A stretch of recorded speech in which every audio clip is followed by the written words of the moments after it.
Assalamu alaikum viewers, welcome to Scholar Institute. I am glad that you tune in with me. So viewers, आज हम जो lecture देना जा रहे हैं वो बेस करता है इलामा इकबाल ओपन यूनिवर्सिटी की कंपलसरी इंग्लिश 2 जिसका कोड है 1424। ये बीए बीएस वालों के लिए है। इसका हम यूनिट नंबर 3 कर रहे हैं। यूनिट नंबर 3 जो क्लासिफिकेशन पे बेस करता है उसमें आज हम फर्दर लेक्चर जो है वो अपना देखते हैं। इसमें आपको एक्सरसाइज जो आपकी बेस करती है वो बेसिकली बेस करती है पोल्यूशन एंड इट्स टाइप। कहते हैं what is pollution and what are its type. Pollution basically है क्या और उसकी टाइप्स क्या। मीन हम पोल्यूशन को कोई क्लासिफिकेशन करना यहाँ हमें सिखाया जा रहा है। ठीक है जी, सिंपल है।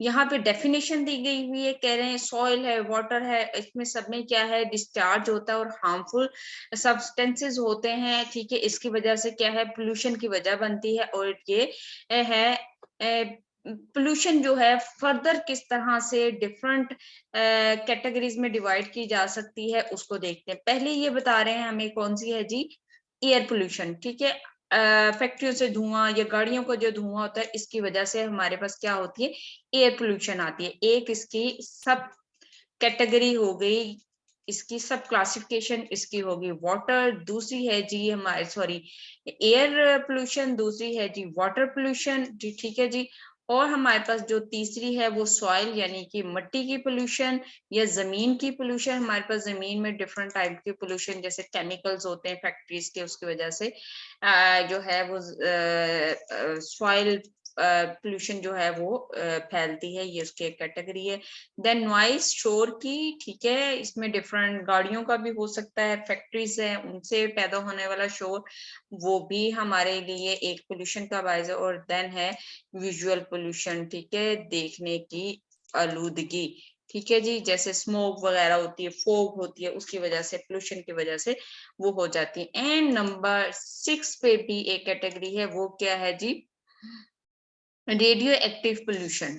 ठीक है जी, इस तरह हम सिर्फ पोल्यूशन को हमने फर्दर कैटेगराइज किया। अगर आपको पोल्यूशन पे लास्ट टाइम भी ऐसे आया हुआ था, ये पैराग्राफ आया हुआ था, तो आप इन 5-6 चीजों को माइंड में रखने के बाद, लेकिन वहां दिया यही गया था आपने क्लासिफाई करना है पोल्यूशन के टॉपिक को, क्लासिफाई पैराग्राफ में लिखना है और उसे डिफाइन करना है। सो आपको ये यहाँ पर जो एक्सरसाइज नंबर 7 है वो इसी पे बेस करती है। ठीक है जी, तो आपने क्या करना है, make a tree diagram illustrating the 6 types of pollution. आपने ट्री डायग्राम में 6 तरह की जो पोल्यूशन है उसे आपने शो करना है। फर्स्ट ये आपको दे दी है, सेकंड आप यहाँ से फिर एक एरो बनाएं, वाटर की है, फिर इसी तरह सॉइल की है, फिर इसी तरह जो है फर्दर जो है वो आपने लिखनी है।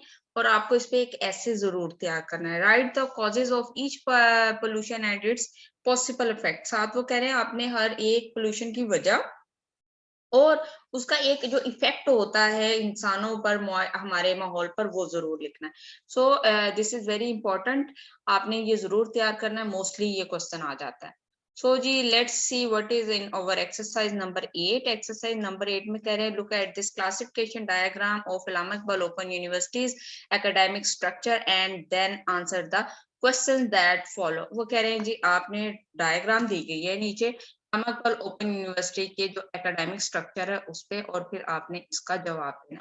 अब मैं यहाँ सिंपल समझाने की बात यह है कि इलामा ओपन यूनिवर्सिटी एक पूरी ऑपोजिट यूनिवर्सिटी है। इसमें वो कह रहे हैं एग्जेक्टिव काउंसिल है जी, फिर एकेडमिक काउंसिल है जी, वाइस चांसलर है।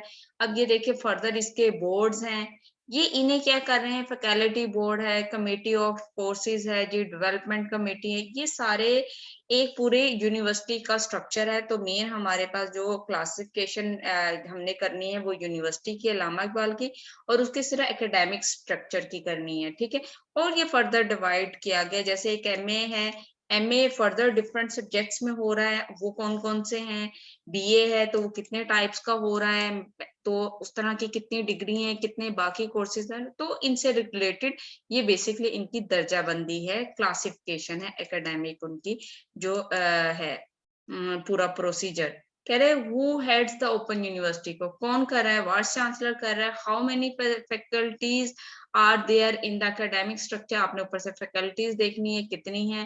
फिर research material development and production falls under which categories, जो रिसर्च की आती है वो किसके अंदर आती है, तो आपने जो है वो चीजों को यहाँ से देखना है।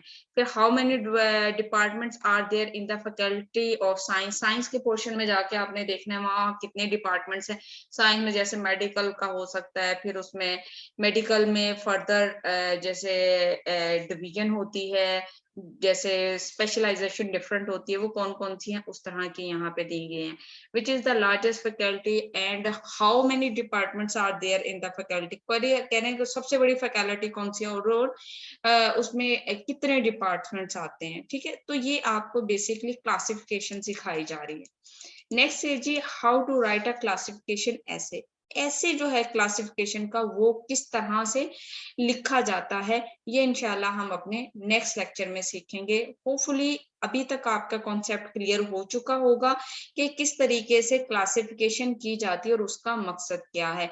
तो नेक्स्ट लेक्चर तक के लिए मुझे दीजिए इजाजत। Thank you so much for being with me. Allah Hafiz.